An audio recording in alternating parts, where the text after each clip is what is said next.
It's the Yukon Poly Podcast. I'm Professor Stephen Dyson. I'm here with Professor Jeff Dudas, and we are going to revisit something that we've talked about before, Jeff. Yeah. We are going to provide a full season review of The Last of Us. Yeah. This is a show that we talked about, a month ago? No, it must have been a little longer than that. Yeah, maybe a little longer, because it was after the first 3 episodes. We'd seen the first 3 episodes. Yeah. As you remember, Jeff, I'd become recently infected by the cordyceps during the first time we discussed this.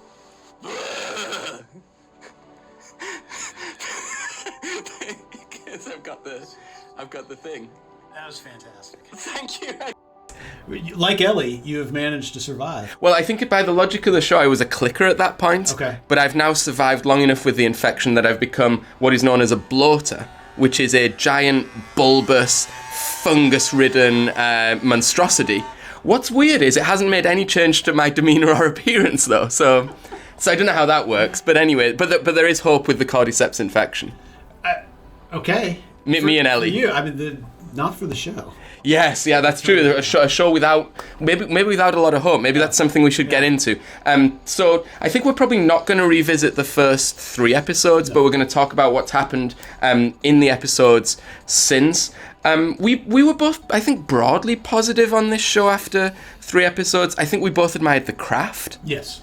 And I think I retained that view that it's... In fact, I appreciated the craft of it maybe even more as the season went on. We can talk about it, but I personally thought that episode 7, which is the kind of the Ellie backstory with Riley, I thought it was the best episode of the run. Okay. And I think there you really see the crafting and how carefully everything is plotted. Yeah, in some senses, episode 7... about the development of a relationship and effectively what do they call it, a two-hander. There's only really two main people, right. 2 main actors are in the episode. Really a parallel to episode 3, the Bill and Frank episode. So in some reviews, people have some people have found those episodes have been called kind of filler or superfluous, or you didn't get that sense. So. We talked about episode 3, and I don't think it's superfluous necessarily, because I do think there's a kind of a subterranean logic that's going on in episode 3, and viewers can go back and rewatch that. We won't rehash it here.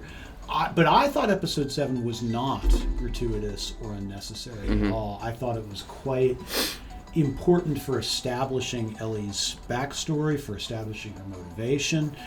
And I also think, as we'll talk about, it's really the only episode where we get any kind of discussion or storytelling about Fedra that is not just Fedra's a brutal, tyrannical, authoritarian force. Yeah, we should talk about this, because this was one of the points I wanted to bring up, that obviously we're a podcast about politics, and so everything that we talk about is going to be kind of driven through that lens, and the most organized political force in the show is Fedra. Yeah.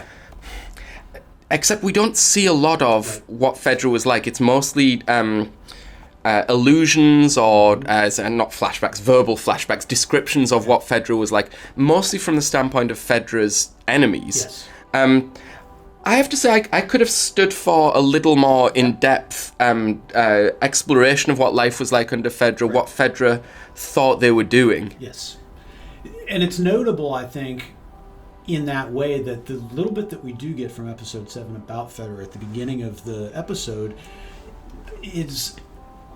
it's really more focused on day-to-day life for Ellie, and it's not focused upon the kinds of training or the kinds of learning that Fedra's doing. So we don't actually know what's happening in Fedra's school. Mm-hmm. It appears to be, Ellie alludes throughout that it is kind of a basic literacy sort of school. It does fulfill some of those functions, but it's also clearly a training academy. Mm-hmm. And we don't really ever learn what messages are being inculcated or spread by Fedra. And so, although we learn a bit about what life is like under Fedra, and mostly in the sort of the words and the self-acclamation of Ellie's, superior, or maybe the Oh, the kind of drill sergeant type individual. It's hard to know exactly what his role is. Yeah.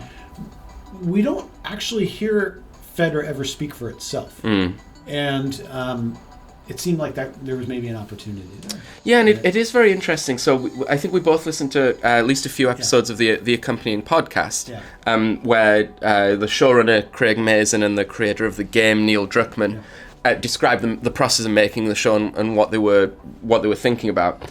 And I think that's a very interesting podcast, and it meaningfully adds to what's on screen. Although there is, of course, a school of criticism that would suggest that the creators of a thing don't get a second chance to explain and if they haven't put it on screen, you can't really retcon it or backfill it with a podcast and so forth. But they did at one point say that their view of Fedra, or the view of Fedra, I think this was in the episode on Kansas City with the rebels, that the point that was being made in that episode was that Fedra had provided only one good.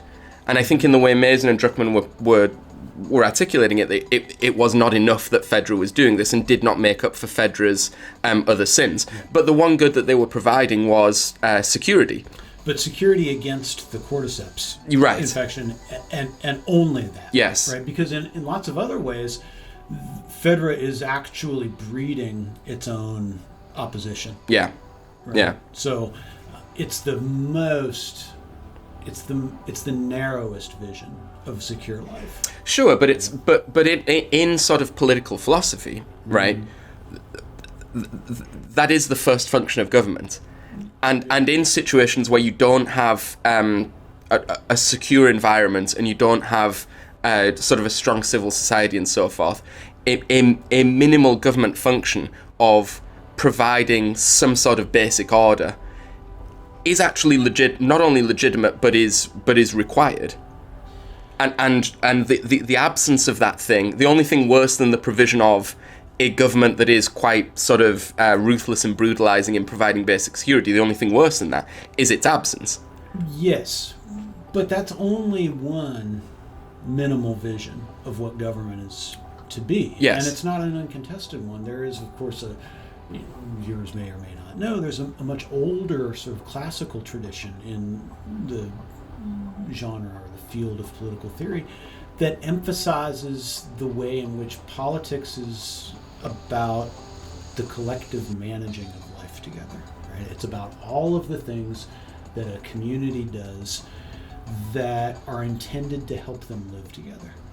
And if you take that vision and graft it onto what Fedra is up to, then Fedra is failing pretty miserably at what that tradition would consider to be the baseline level of what politics is supposed to be. Right, except Fedra is operating in literal state of nature. State of actual, state of exception, but the state of nature, and nature is murderous. So it's far from a benign environment. Right. And would that not, I don't know, you're more expert in these matters than I am, would that not justify a quite extraordinary set of governmental interventions, trampling on rights? Certainly, as Fedra envisions what it's doing. Yeah. Yes. Yeah. It's also notable, of course, that Fedra is not the only organized authority that we encounter for the rest of the season. We had talked about this as we thought that this was probably what was going to occur as the season went on, that we would, through the eyes of Joel and Ellie, we would encounter these different forms of governmental authority, or these different forms of organization that different communities had undertaken. And we would spend some time in each of these places, and then we'd move on to another place. And of course, that's exactly what happens. Yes. So Fedra is one of the constituted forms of social authority that we see. It's not the only one. And at least one of those is dedicated to a much more sort of communal vision of how to get along together, that does not, at least at the outset, appear to be focused upon charismatic authority. And this is when they find Tommy. Yeah, who in Jackson, Wyoming, who, and the leader of that community is, or Tommy's wife, I don't know if it's the same person, is it's described what's going on in this community, and is it is it Ellie says it, that sounds like communism? And there's sort of a visceral, no, it's not. And she says, no, actually, this is literally communism. We're living in a commune. This is communism. And it's worth noting that of the different types of formal instituted authority that we encounter as viewers, that seems pretty obviously be the best one. Yeah. The most functional one, the most peaceful one. They have the most resources, definitely the most luxurious, right? And they have the greatest wealth. But there's stuff lurking in the background there, right? There's a real kind of genocidal, violent streak that's lurking in the background there, because they basically murder everybody who comes within the immediate area. Yeah. Right? And so this is a society that on the inside seems highly functional, peaceful, inclusive, but it turns out that they are maintaining these borders through acts of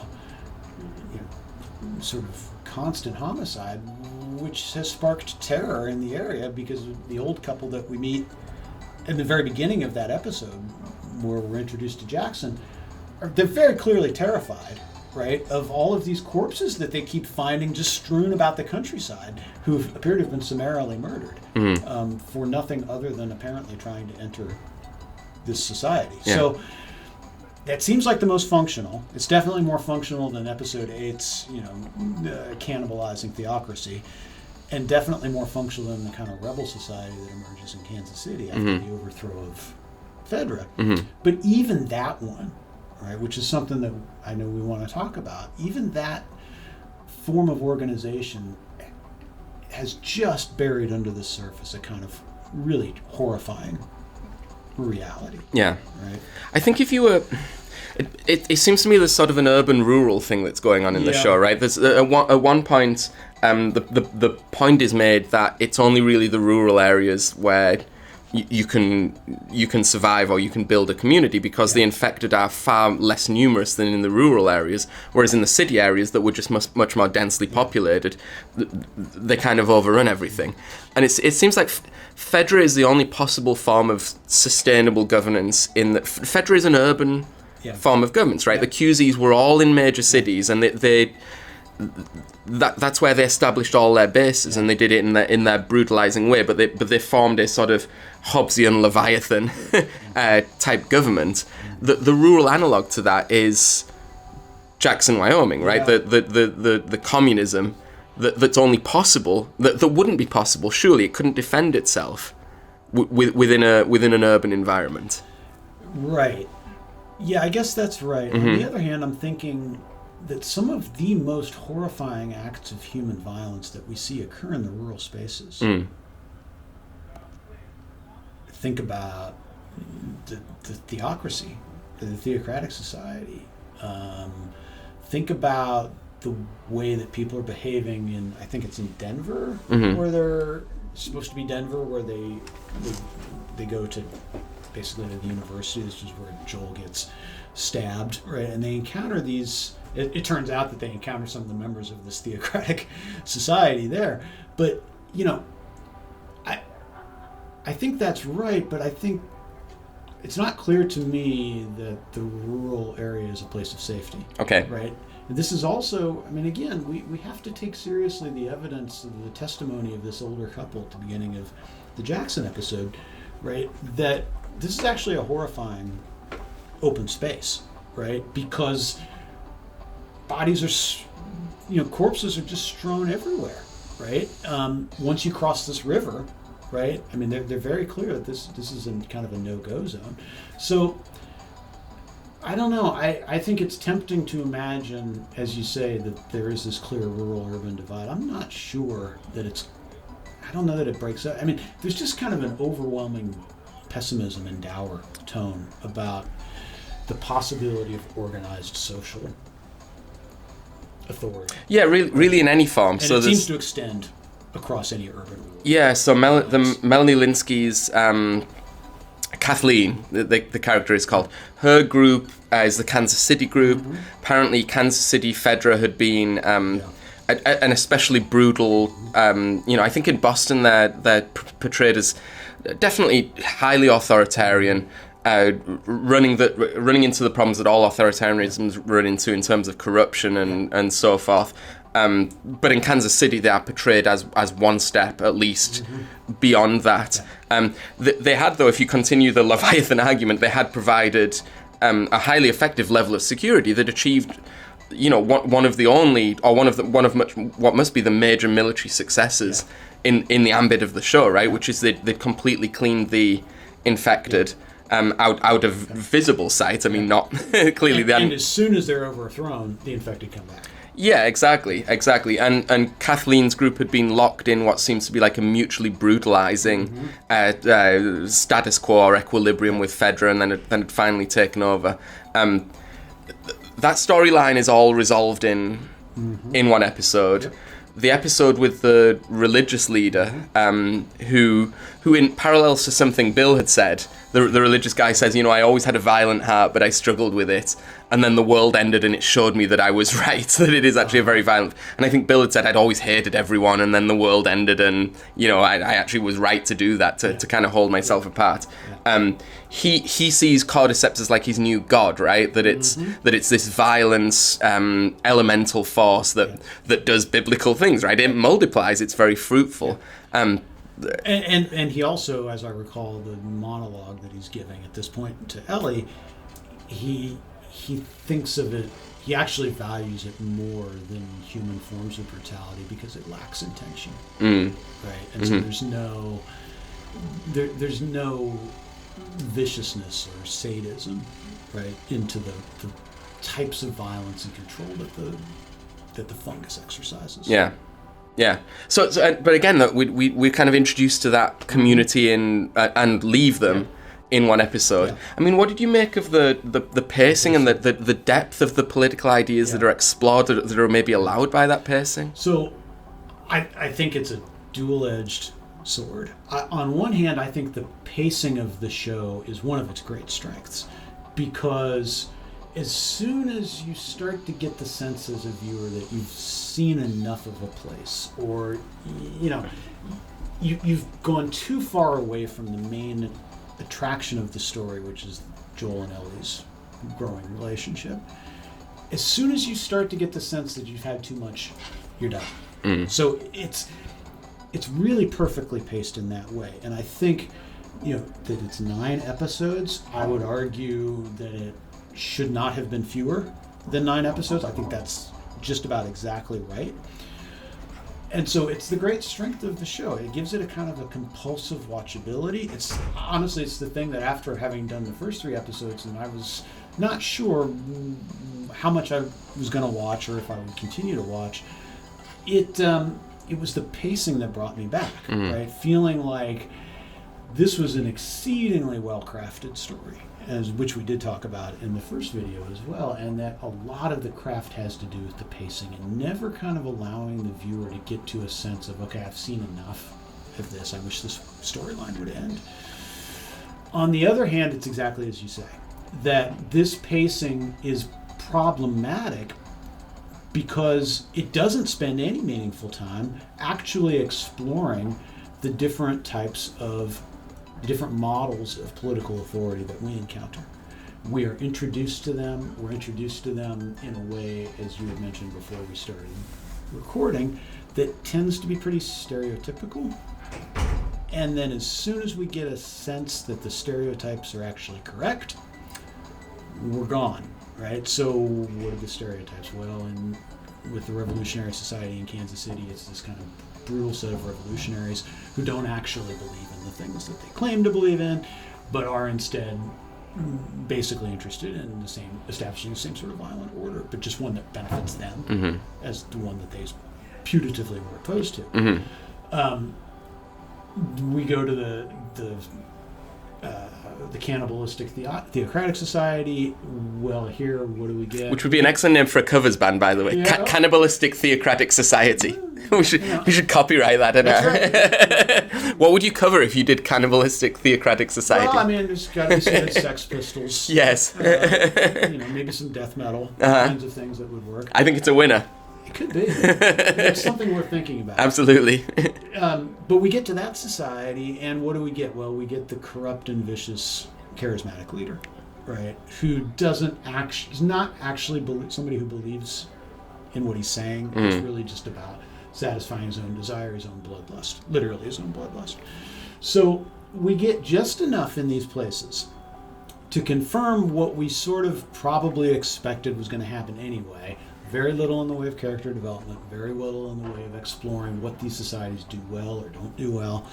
And so there, the pacing is a big problem for a show that maybe wants to say something more than just, let's explore this relationship between Joel and Ellie. Yeah, and I mean, I do wonder about an alternate version in which you either spend longer with these groups, or you encounter fewer groups and spend longer with with them. I certainly could have stood, as I think I've said, a little more from Fedra, and a little more of the Fedra kind of perspective on things. They are presented in a sort of cartoonish villain type way. And then I think of, I mean, in a sense, I've excoriated what I think is a clear analogue to the show The Walking Dead for just going on too long. Yeah. But in its more effective seasons, it would, which were the early seasons, you would be introduced to a new political form, and the season would kind of revolve around Rick's group either being in opposition or being integrated into this new, and maybe it would form a new hybrid or something. Or I mean, the other thing that came to mind was maybe not a non-obvious analogue, but in The Sopranos, every season Tony would have a new sort of antagonist, who, someone who'd just been released from jail, or who would, or a member of a rival family, who the show would kind of revolve around, and you had time to breathe in, or space to breathe in that rivalry and understand several perspectives on it. And of course, the other thing that does is, a very common sort of trope of this type of storytelling is that it reveals different elements of our main characters. Yeah. Different personality beats, different strengths and weaknesses of our main characters. I'm not sure that we really see that here, though, either, for the same reason. We're not given enough space to understand how would Ellie and Joel react themselves in these kinds of societies. Yeah. Right? What sorts of different things would these forms of authority and these forms of social organization bring out in them? Yeah.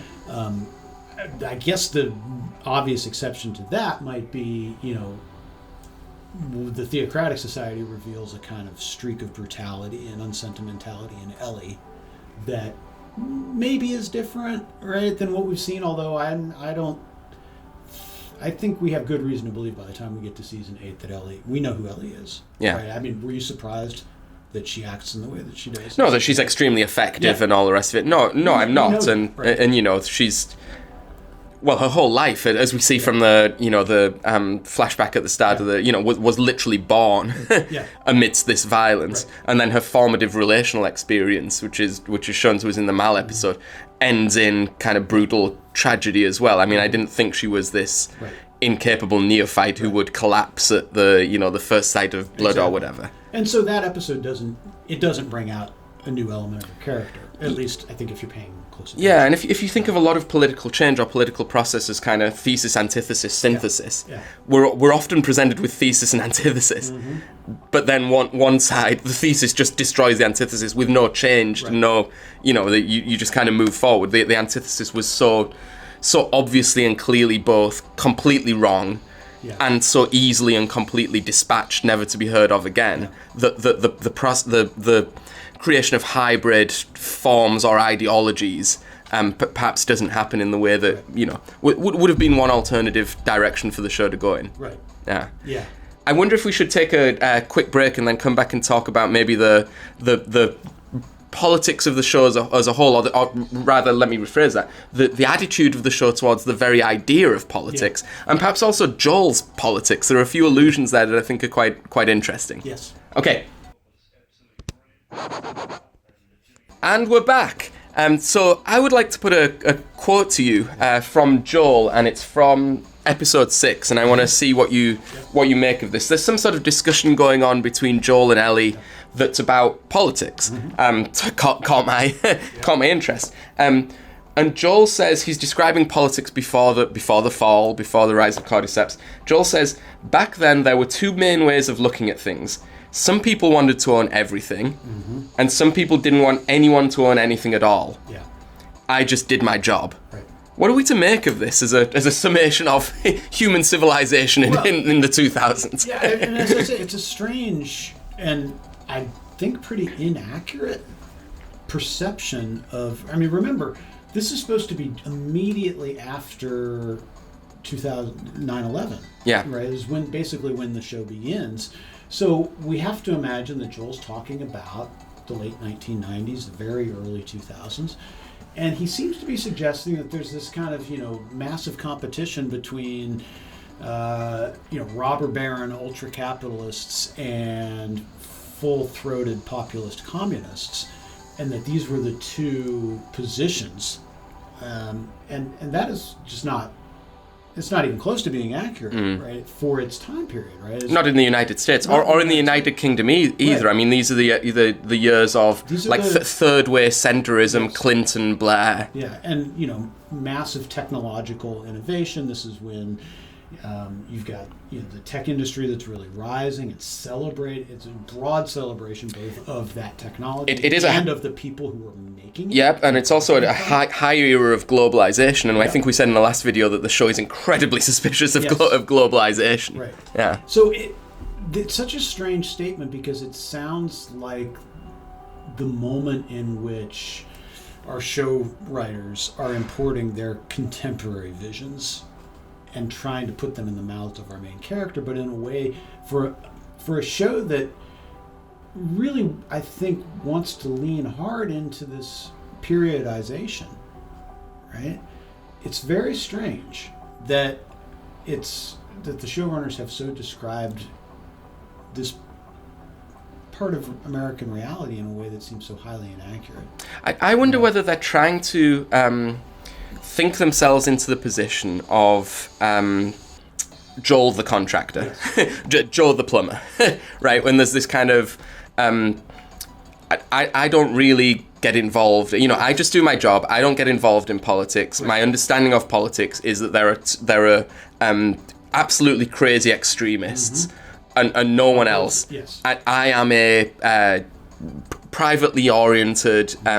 Moderate, but not politically moderate, because I don't engage in it to have reached that kind of moderate position. I just don't get involved in what is essentially like a realm of crazy ideas. Right, and I'm a builder. Yes. And that's the other thing he says is that made me popular. Yes. Right, that made me very popular. So I think you're probably right. I wonder how much that's intentional on the part of the show writers.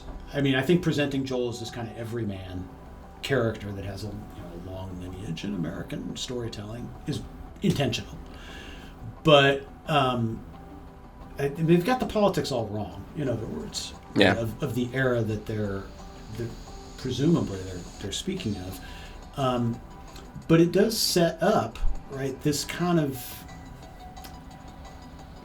Is it too generous to say it's an ambivalent take on politics and the value of politics? Well, I was going to be more... Or is it just anti?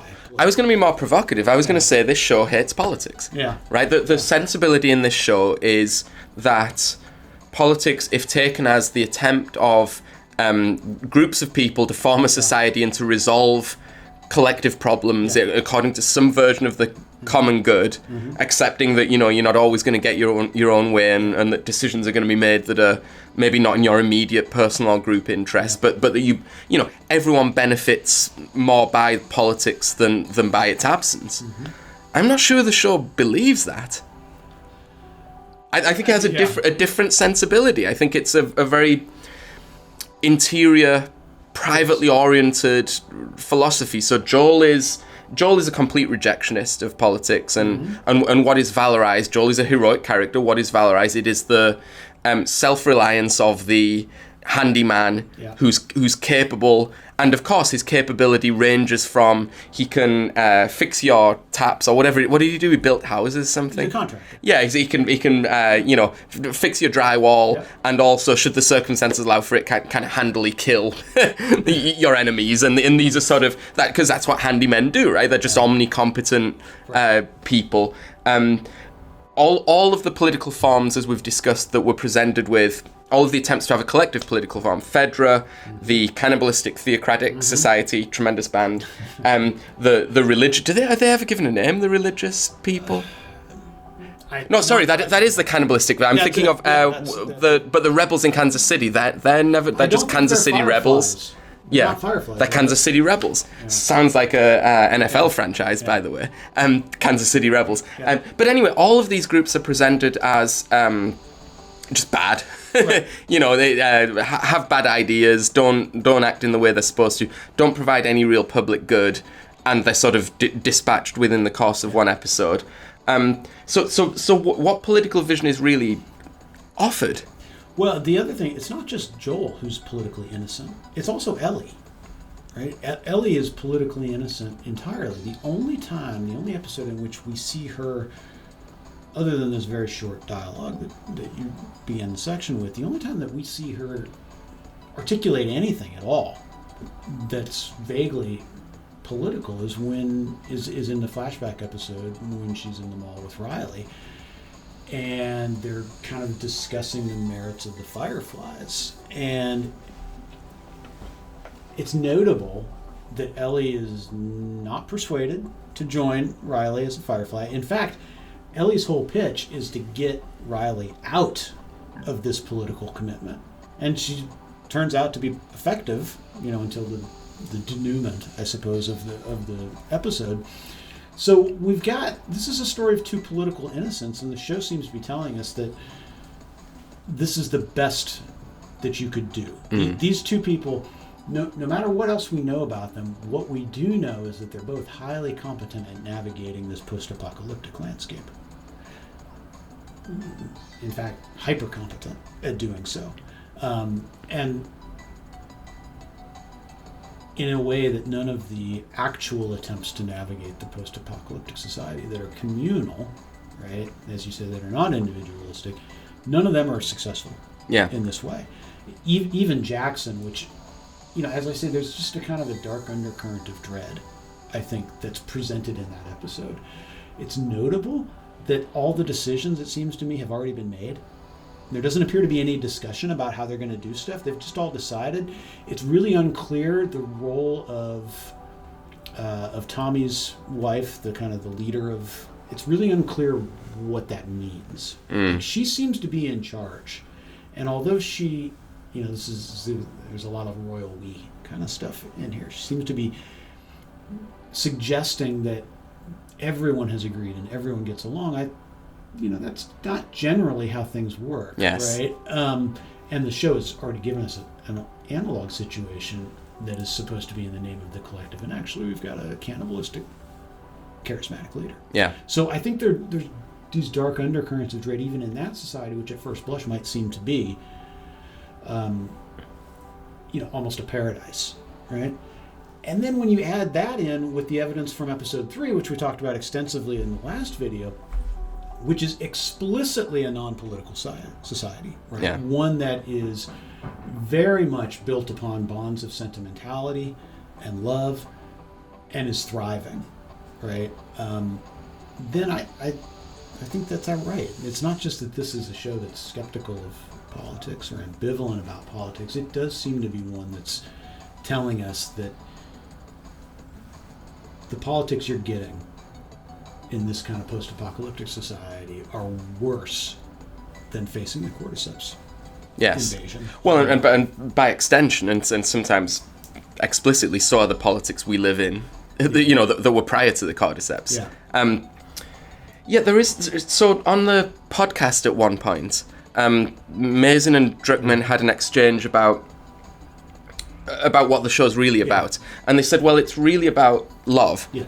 And it's about love as not always a positive or pleasant force, right? Love as a primal force that will lead someone to do anything in its furtherance. Right. Do you buy that as the philosophy the show's forwarding? Because that is explicitly AntiPolitics, because it's so love is such a non-governmental thing. It's such a definitely private thing. I think I didn't quite get that when I listened to the podcast, but I think that's the point of episode 9. Yeah. Right. I think you get the payoff in episode 9, in which Joel, who has become so attached to Ellie that he very clearly sees her as, the reincarnate daughter that he loses at the very beginning of the story. And as I think it's Bill has already told us at the end in episode 3, Joel is somebody who will do anything, including the most terrible of things, to protect. Now, Bill thinks he's talking about Tess at that moment, but actually what we know is that this is foreshadowing of how Joel will try to protect Ellie. So I think it pays off in the end, right? That the idea that love, in addition to being a generative force, can be a force of destruction as well. And so what do we get? Well, Joel goes on a mass murder spree. That is, presumably he does have to kill some of those people to save Ellie, but he doesn't have to kill all of them, right? And as you had mentioned earlier, you really don't have to kill the one person, the doctor, who might actually be able to generate some kind of antidote. Yeah, so we should talk about this. So you're talking about the sort of climactic scene of the whole season, right? Joel and Ellie have reached the mythical, well, not mythical, but the promised fireflies, and the belief is that they have a medical capacity that will allow them to harness Ellie's invulnerability to the what is the word I'm looking for? To the cordyceps. Yes, it's not invulnerability. It's immunity. Immunity. That is the word. I knew there was a different word. Ellie's immunity, which we know from her attempts to save the young chap in an earlier episode. Yeah. It's not as simple as let's smear some blood on, and my blood has amazing. So we know that, but the fireflies don't. Well, so this is, I think, an interesting problem. So we should explore this, I think, in a little bit of depth. Yeah. Because there's quite a famous political problem that's been set up here, or a clash of public and private moralities, which is, and they mention this in the podcast accompanying the episode, but it is, I would argue, not at all explored on screen, which is perhaps a little problematic, which is this question of, often known as the trolley problem, right? Like, is it reasonable to take actions that will lead to the death of one or a small number of people if by doing so you save a greater number of people, or is that just inherently kind of immoral? Yeah. And that is really the key problem that's raised here. Ellie is, for all we know, a unique individual in having this immunity to the cordyceps virus. Understanding that immunity and harnessing it is surely the central problem facing the species as a whole at this point. Mm-hmm. It would seem to me to require some deep exploration on both the practical grounds of understanding where Ellie's immunity comes from and the philosophical grounds of what is necessitated in this situation to decide what is the proper course of action. And I should say this, Joel's actions from the standpoint of private morality are entirely understandable, right? Like anyone who has a relationship with a loved one, and in particular a relationship, maybe not in particular, but I definitely thought of a fatherly relationship or a parental relationship, would do anything to save their child. I mean, I was in it actually struck me pretty hard over spring break. I was in the supermarket, and my little boy's old enough now that he can kind of toddle around on his own. He loves toddling around in the supermarket, and I had to reach into the freezer to get something out. I took my eyes off him for literally just a few seconds, and because of where we were in the supermarket, there were lots of things he could duck behind, and I turned around and he isn't there. And there must have been 10 seconds before I could find him, but because the first place I looked, he wasn't there. Like, I already was losing my mind, and that was 10 seconds before I found him. Abject terror. I think, and of course, logically, he's just going to be around he's just wandered off a little bit. All that flashes through your mind is the image of someone picking him up and running away. Even though statistically, like, this is, you can apparently leave a child unattended for something like 10,000 years before, so it's literally like that no one wants your kids. But I know within, I don't know how long, like maybe within a minute, if I hadn't found him, I would have been ready to do anything. Like, I would have so I totally, understand that. And especially in Joel's case, because he's got this is his second chance. Right. So I entirely understand that.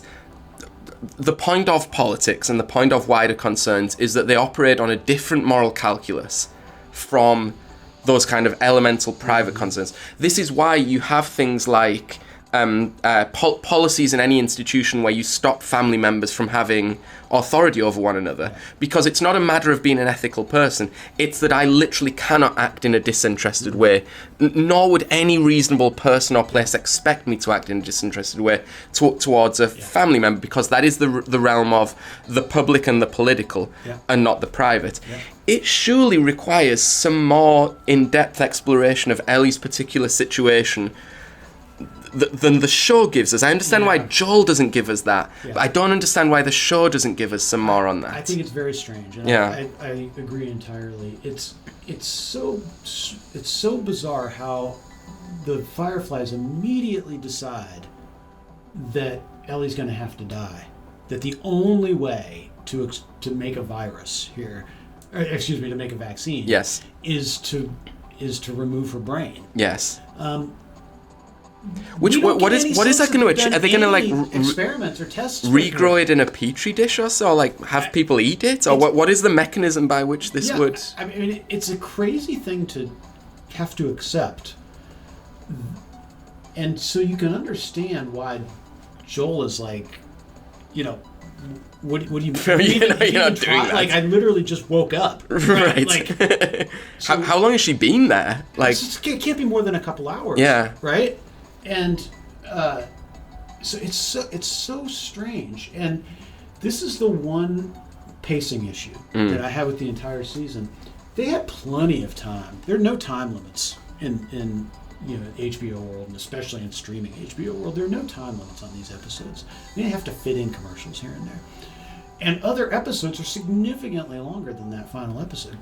There was more than enough time to include a 4 or 5 minutes where we get some sense that, okay, this is the only possible way, right, to try to extract what's needed from Ellie, right? But we don't get that at all. And it actually, I would argue that it makes Joel's position stronger and more sympathetic. Yeah. Right? Even if he's not verbalizing it. And that then undercuts, as you talk about, the trolley problem. It undercuts the gravity of that problem. Yeah, the Fireflies are clearly acting in unreasonable ways. Yeah. But again, I think it gets us back to this cartoonish presentation of every possible form of political society. They've lied to Ellie about what they're doing. Yeah. So they're going to murder her basically, and she doesn't have any ability, right, to be aware of the situation or to consent to it, or they've removed her from the moral calculus as well. Yeah. It's not that Joel's solution to the trolley problem is wrong, and indeed it's you can't really transfer the moralities between the public and the private. That is the point, that they're not. It's not like you can find a bridging solution. There's just things that are moral in private life that are completely immoral in public life, and vice versa. They're not fungible moralities where you reach a median position. Yeah. But the whole purpose of setting up a quite exquisite version of that problem would surely be to explore it a little bit, and I guess that's where I have a little bit of an issue. I mean, what would you have needed? You need more time spent understanding what's going on.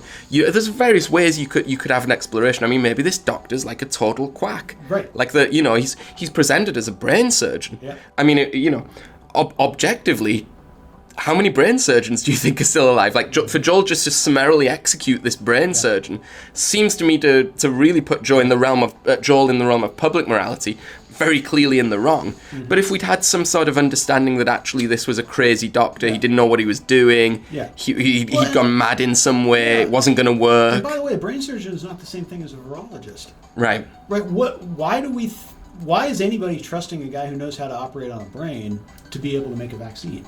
Or even to understand what's involved, right, in that kind of immunological. Yeah. Well, and the only person to have established a cross-disciplinary expertise between something else and virology, as we all know, is Nate Silver. I learned that from Twitter. Yeah. so this doctor ain't no Nate Silver. Yeah. Very interesting, and I do think it reinforces for me an anti-politics of the show. Yeah. And that's fine. The storytelling, we are a politics and popular culture podcast. Yeah. Storytelling doesn't have to be political in nature. But let me just raise this. Well, the anti-political character of it is political. It is its own political statement. But let me say why I think it's a little bit problematic given the genre. Yeah.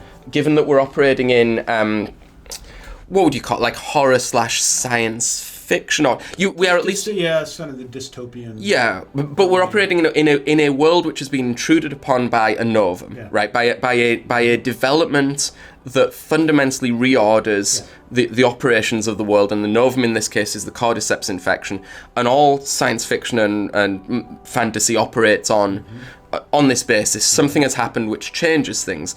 The benefit of the novum, or the point of the novum, is to create a world that is recognizable to our own, that is related to our own, but is meaningfully different. And the purpose of that, the intellectual purpose of that, is to allow for commentary from the changed world onto our world. Yeah. And that commentary is almost always, and this is what distinguishes works that work with the novum from literary realist works, that commentary is almost always social and political in nature. Those are the interesting questions. Mm-hmm. Whereas in the literary work, the storytelling is almost always psychological and emotional. It's about characterological arcs. Yeah. And this seems to me like an odd combination of a novum-driven, premise-driven world that is telling its story through a literary realist standpoint. Yeah. Because Joel's relationship to Ellie's development and Joel's relationship of this surrogacy, in father terms, and the central premise of love as a elemental force, but that can lead people to do beautiful but as well as terrible things. That's a very classic literary theme.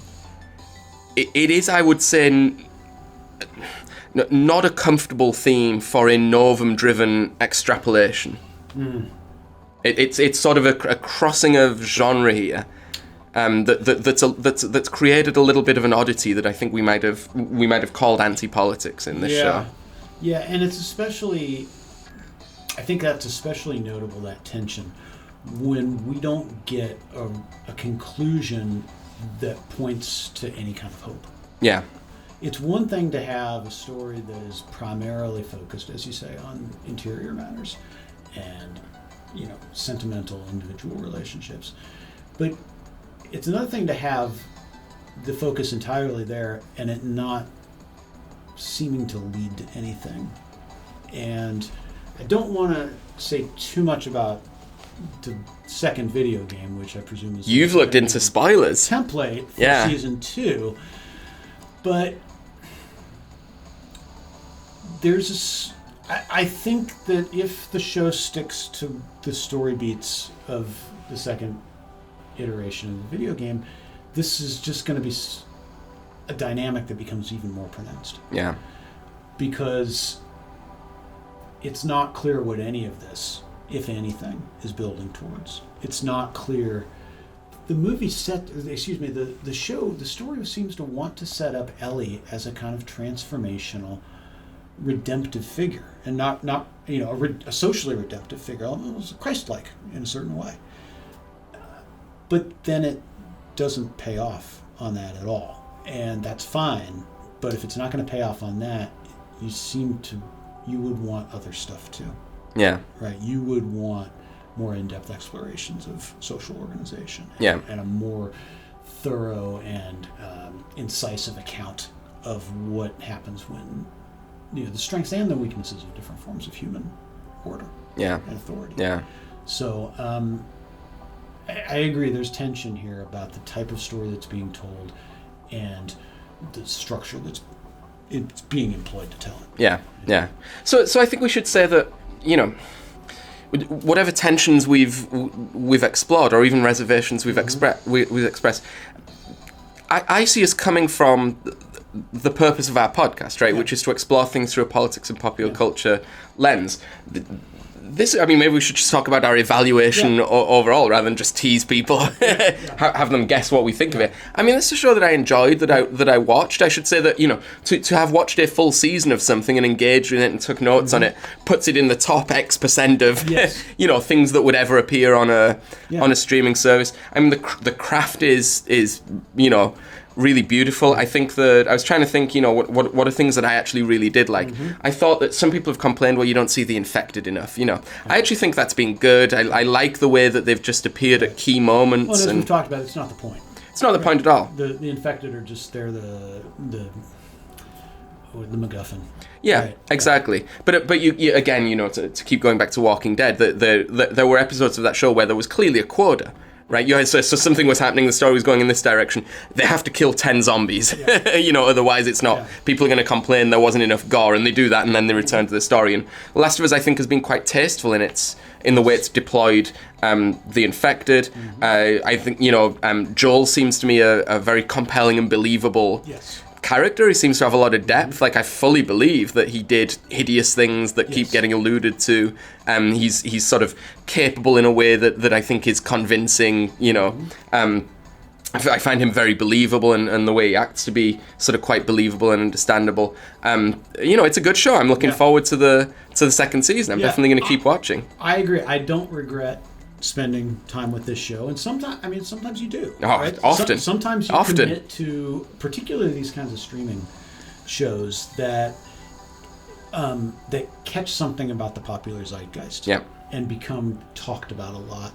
And sometimes you commit to them and you regret having spent the time with it, and you just kind of get carried along because you've already invested so much time. You may as well I think for me, this is the show The Expanse. One of these. I like that. We should. That's a separate video. I liked the first couple seasons. And I really didn't like the seasons that came after. But I felt compelled to. I've already invested so much. I have to keep watching it. I didn't enjoy it.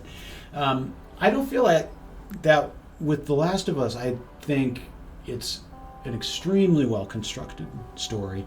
I thought the acting performances, especially from Joel, from Pedro Pascal and Bella Thorne, are exceptionally good. And I thought that their growing relationship was extremely believable. And you find yourself rooting for these characters. At least I did. I found myself rooting for the characters in a way that I didn't expect that I would. Yeah. So I don't regret the time that I spent with it. It's an enjoyable story to engage. Well, we lost camera 2, but camera 1's still going. But that is a celestial sign that we should. With regard to season 2, I don't know. Yeah. If it follows the video game as clearly and as closely as apparently season 1 did, it's analog. I don't know. I'm not sure what the viewing experience for that is going to be like. Yeah. Well, Jeff, I got to go now and listen to some cannibalistic theocratic society. And so on that bombshell,